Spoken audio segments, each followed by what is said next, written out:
Hello everyone, আসসালামু আলাইকুম। আশা করি সবাই ভালো আছেন। আপনার দোয়ায় আমিও ভালো আছি। আজ আমরা রান্না করব লোনা ইলিশ। কোন অঞ্চলে এটাকে কি বলে আমরা ঠিক জানি না, কিন্তু আমাদের অঞ্চলে এটাকে লোনা ইলিশই বলে। আপনাদের অঞ্চলে এটাকে কি বলে আপনারা কমেন্টে জানিয়ে দেবেন।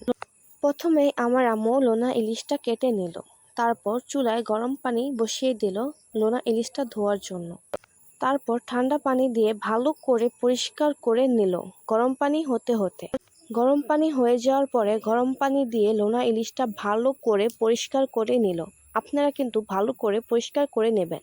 তারপর চুলায় কড়াই বসিয়ে দিল, তারপর তেল দিয়ে দিল। তেল গরম হওয়ার পরে কাঁচামরিচ, পেঁয়াজ, রসুন ভালো করে ভেজে নিল। পেঁয়াজ, রসুন, মরিচ ভালো করে ভাজা হলে আদা রসুন বাটা, হলুদ গুঁড়ো।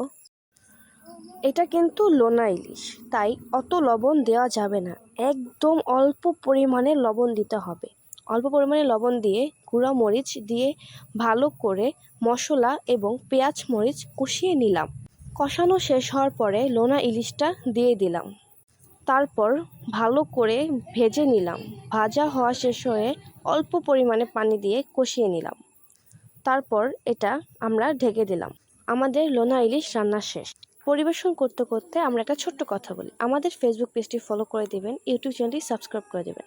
পাশে থাকলে পাশে পাবেন ইনশাল্লাহ। এখন আমি আমার ভাইয়াকে খাইয়ে দেব।